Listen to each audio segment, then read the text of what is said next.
जोशी जी, आप अपने को अनम्यूट कर लें।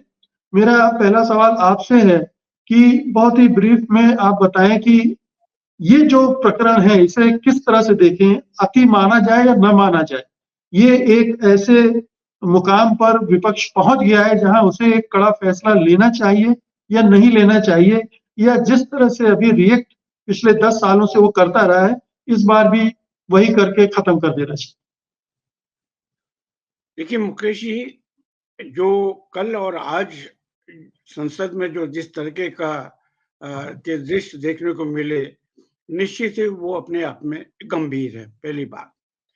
दूसरी बात, आपने सवाल उठाया कि क्या विपक्ष संसद से सामूहिक रूप से त्याग पत्र दे दे।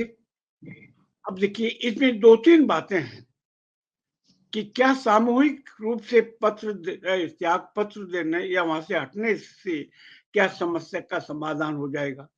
आपने स्वयं ने ये कहा कि इससे एक नई तरीके की अधिनायक शाही शासक दल में यानी भाजपा को मिल जाएगी, और वो इस बात की आशंका को हम बिल्कुल निराधार नहीं कह सकते कि विपक्ष की गैर मौजूदगी में वो ऐसी बिल पास करवा सकती है जो कि लोकतंत्र और संविधान के लिए काफी खतरनाक सिद्ध हो सकते हैं। ये खतरा तो है, लेकिन अब सवाल दूसरा भी है जो आपने उठाया कि अगर विपक्ष इसमें बना रहता है, क्योंकि देखिए चुनाव अप्रैल या मई में होंगे, इसमें कोई शक नहीं, और उससे पहले एक छोटा बजट सेशन होगा, 22-23 दिसंबर तक ये चलेगा। इसके बाद फिर वो बजट सेशन हो सकता है, होगा ही।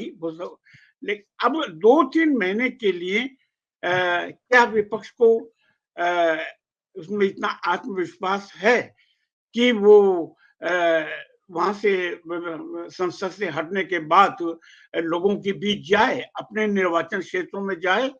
और क्योंकि ये याद रखिएगा, 19 तारीख को इंडिया गठबंधन की बैठक 19 दिसंबर को होने जा रही है, और उसमें भी ये मुद्दा उठने की पूरी संभावना है कि अब विपक्ष को क्या करना चाहिए, क्योंकि 15 सांसद, एक सांसद राज्यसभा और 14 सांसद ये।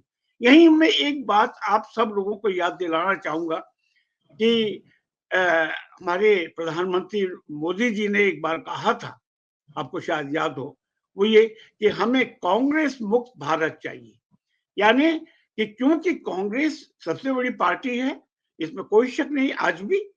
अब कांग्रेस मुक्त, इसका मतलब कि विपक्ष मुक्त, प्रतिपक्ष मुक्त भारत आपको चाहिए।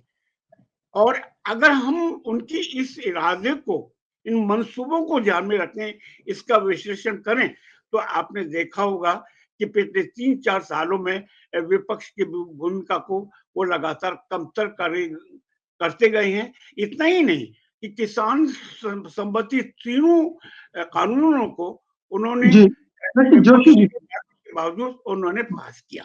तो इसलिए मैं अभी आज जिस स्थिति में है, क्या विपक्ष जो टूल है पार्लियामेंट का, उसका इस्तेमाल कर पा रहा है, करने दिया जा रहा है उसको? यही बीजेपी जब विपक्ष में थी तो इससे बड़े बड़े हंगामे उसने किए और उसको करने दिया गया, उस पर इस तरह से आरोप नहीं लगाए गए। आज स्थितियां बिल्कुल विपरीत हैं, तो ऐसी सूरत में अपोजिशन के पास रास्ता क्या है? देखिए मुकेश जी, मैं आपकी बात से सहमत हूं, इसमें कोई शक नहीं कि देखिए, आप याद करिए या समझिए कि अटल बिहारी वाजपेयी के समय की सरकार और इस समय नरेंद्र मोदी की बीजेपी की सरकार, यानी उसकी शासन शैली, दोनों में रात दिन का अंतर है।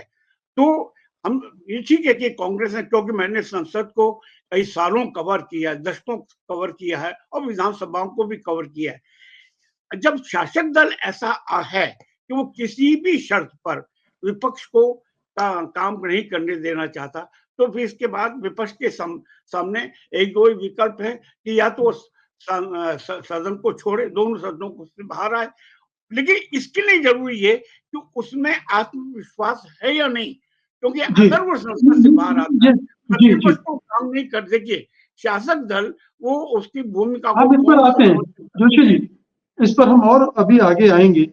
सत्य हिंदी का ऐप डाउनलोड करें गूगल प्ले स्टोर पर।